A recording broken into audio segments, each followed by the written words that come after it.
Assalamualaikum warahmatullahi wabarakatuh. Anda berada di Minggu Misteri bersama Den Bagus Channel Mistis.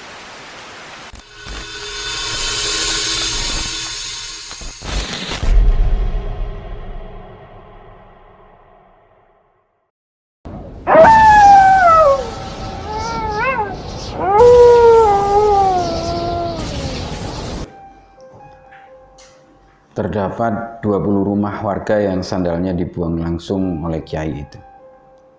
Katanya, sandal itu telah terjilat langsung oleh pocong ireng itu karena tidak memasang bambu kuning. Selama 1 bulan jika tidak mendapat korban, si pelaku akan menampakkan diri, ucap kiai itu. Dan keesokan harinya, atas keberhasilan dan ketaguhan hati dari keluarga Pak Subhan, Karyo sehat seperti biasanya. Karyo mengatakan bahwa aku ditahan di suatu tempat, lalu dicambuk dan disuruh menjawab siapa pemilik rumah yang kaya raya. Aku hanya menjawab 3 saja, salah satunya Pak Suri. Semua tampak normal, namun masih dalam ranah waspada. Rumah Pak Subhan menjadi ramai semenjak kiai itu sering berkunjung ke rumahnya. Sudah hampir 1 bulan. Dia belum muncul juga. Han, maukah kamu? Saya beri tugas, tanya kiai itu. Siap kiai.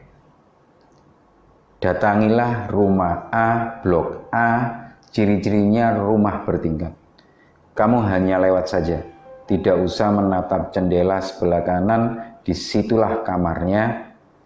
Pak Subhan langsung menuju desa M yang bersebelahan dengan desa W.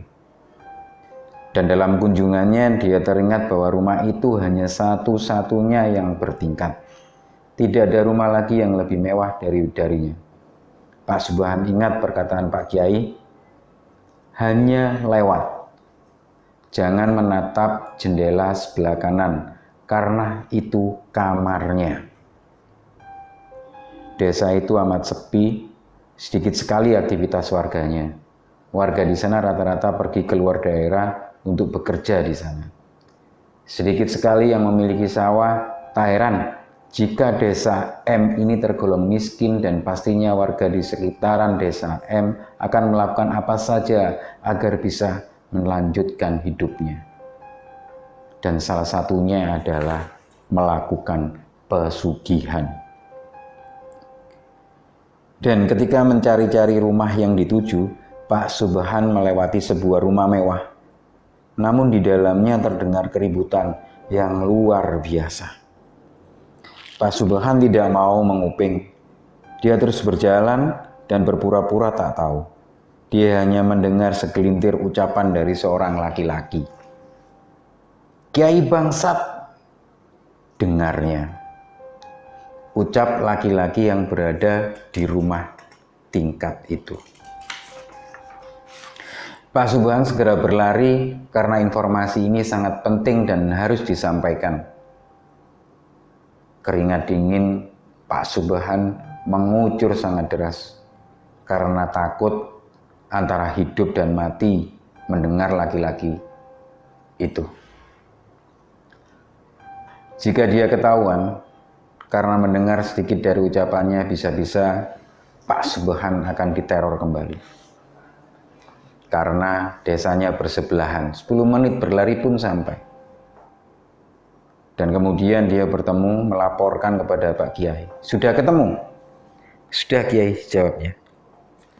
Ya sudah, istirahatlah. Besok rumah itu akan terbakar. Tapi sebelum itu dia akan datang ke sini untuk menyerang lagi, ucap Kiai itu. Mau apa lagi Kiai? Tanya Pak Subhan. Menghancurkan, jawaban Pak Kiai. Selepas itu, Kiai itu mewajibkan untuk memasang bambu kuning di setiap rumah. Bukan hanya kepada rumah yang arahnya menghadap ke barat, tapi seluruh rumah. Katanya pocong ireng itu akan meneror dan melakukan apa saja agar bisa mendapatkan korban. Dan pada malam itu semua pintu ditutup. Seluruh barang seperti sandal, baju, handuk, sepeda motor, atau apapun dimasukkan ke dalam rumah. Dan uniknya, rumah zaman dulu itu tampak depan sempit, ketika masuk ke dalam amatlah sangat luas. Dan beberapa warga lainnya memilih untuk menemani Pak Subahan dan Pak Kiai yang sedari tadi menunggu kedatangan pocong ireng itu. Seluruh rumah telah mematikan damarnya. Hanya satu damar yang menyala, yaitu di rumah Pak Subahan. Bambu kuning berjajar rapi di depan rumah. Tangisan bayi di malam hari memecah kesunyian malam. Sepertinya pocong ireng itu benar-benar akan datang. Dan kambing milik Pak Doyo memegikkan suara sautan tanda bahaya. Hewan-hewan di sekitaran Desawi seperti memberikan sinyal akan kedatangan pocong ireng itu. Dia akan datang membawa dendam padaku. Aku telah menggagalkan pesugihannya, ucap Pak Kiai. Pak Subahan menengok orang rumah, ternyata sudah pada tidur. Karyo tidur bersebelahan dengan istrinya, Bu Cici di kamar depan.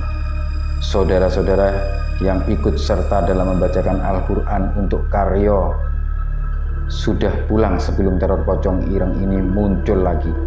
Semuanya aman, tinggal melihat langkah apa yang akan diambil oleh pocong ireng itu. Tepat ketika bulan purnama berada di atas kepala, sinarnya menerangi rumah warga, pepohonan, dan pocong ireng itu muncul di pohon pisang di dekat rumah Pak Sur, pemilik sawah yang amat luas, yang menjadi target pocong ireng itu. Yaitu segera membacakan sesuatu di tasbih miliknya. Apakah semua rumah terpasang bambu kuning? Jika belum, cepat segera dipasangkan, saran Kiai itu. Dan semua warga menjawab, sudah Kiai. Pocong ireng itu kemudian menghilang, tampaknya dia menuju pemukiman warga. Namun sayang, usahanya sia-sia. Seluruh rumah ternyata telah terpasang bambu kuning. Tidak ada satupun celah untuk masuk dan menjilati atau meludahkan air liurnya kepada barang atau apapun.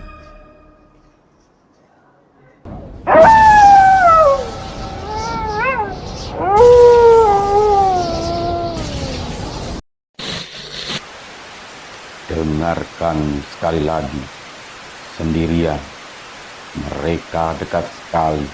Mungkin ada sosok yang sedang memperhatikanmu dari kejauhan. Saya dan Bagus Channel Mistis dalam Minggu Misteri. Terima kasih telah mendengarkan obrolan mengerikan. Assalamualaikum warahmatullahi wabarakatuh.